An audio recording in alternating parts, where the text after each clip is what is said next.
বিসমিল্লাহির রহমানির রহিম। আজকে আমার সৃজনশীল বাগানে আসলাম কাজ করার জন্য। এখানে অনেক অবাঞ্ছিত ডালপালা আছে বাগানে, এগুলো পরিষ্কার করার জন্য। তো জ্যৈষ্ঠ মাসে গাছ লাগার সঠিক সময়, জ্যৈষ্ঠ মাসে প্রথমে যদি আপনারা গাছ লাগান, সেটা আষাঢ় শ্রাবণ মাসে অনেক বড় হয়ে যায়।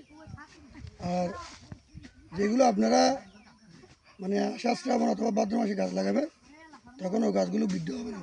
কারণটা হচ্ছে তখন শীতের মৌসুম চলে আসে, সেজন্য গাছ বৃদ্ধিতে সহায়ক কম হয়। যাই হোক, আমার এই বাগানে আমি সম্মিলিত বাগানটা করছি। এটা হচ্ছে আকাশমণি। এটা আর 2 বছর 3 বছর পর আমি এই গাছটা কেটে বিক্রি করে দেবো। এরপর আমার এই যে সেগুন কাঠ, এই সেগুন কাঠকে চট্টগ্রামে বলে রাজস্বী গাছ, এগুলো আমি 10 বছর অথবা 15 বছর পর বিক্রি করব। ঠিক আছে। এরপরে আমি মাঝে মাঝে এই কাঠের গাছ লাগাইছি। এইদিকে সব এই কাঠের গাছ লাগাইছি, দেখি কাঠক। আবার আমার এই বাগানে মাঝে মাঝে আমি আম গাছ, জাম, তারপরে অর্থাৎ বিভিন্ন ফলফলাদি গাছ এখানে রোপণ করছি, যাতে আমি আমার নতুন প্রজন্ম এবং পশু পাখিরা যাতে ওই ফলমূলগুলো খেতে পারে। কারণ একটা পাখি যখন একটা কাঁঠাল খায়, কাঁঠাল খাওয়ার পর বীজগুলো যখন মাটিতে পড়ে, তখন এর পরের বছর একটা গাছ উৎপন্ন হয়। সেজন্য পাহাড়ে মাঝে মাঝে এই যে ফলফলাদি গাছ লাগাতে হয়। যাই হোক, দেখেন। আর বিশেষ করে আমাদের চট্টগ্রামের পাহাড়ের মাটিগুলো সেগুন গাছের জন্য খুবই প্রযোজ্য। কারণ আমাদের এই মাটিগুলো হচ্ছে লাল এবং পাথর মিশ্রিত, সেজন্য সেগুন কাঠের সেগুন গাছের জন্য উপযুক্ত মাটি। দেখেন, আমার এই গাছগুলো আমি রোপণ করছি গত বছর এমন দিনে, আর এই বছর দেখেন কত বড় হয়ে গেছে। আপনারা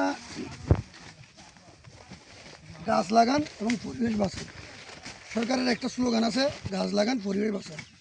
আপনি একটা গাছ কাটেন, ওই বছরে আরও 10টা গাছ লাগান, দেখবেন পরিবেশের জন্য ভালো হবে, পশু পাখি বিচরণ হবে এবং আমাদের দৈনন্দিন জীবনের মানে মানে টাকার যেটা টাকার প্রয়োজন হয়, এই একটা গাছ বিক্রি করে আমরা টাকাটা সঞ্চয় করতে পারি। আরেকটা কথা হচ্ছে, অনেকে দেখছিলাম কয়েক বছর আগে এই যে বিভিন্ন এনজিওতে টাকা দিয়েছিল, এনজিও কোম্পানি বলছিল 5,000 টাকা জমা করলে 5টা গাছ দেবে, 10টা গাছ দেবে। আসলে ওইটা ছিল বাউতবাজি, এটা কোনো বিকল্প নয়। বিকল্প হচ্ছে আপনার বাড়ির আশেপাশে আপনি 5টা সেগুন কাঠ লাগান, এরকম ওগুলো 10 বছর 15 বছর পর ও 5টা গাছের মূল্য হবে 50,000 টাকা। তো আমার ভিডিও আমি লম্বা করবো না, আপনারা যে যেখানে পারেন সেখানে গাছ লাগান।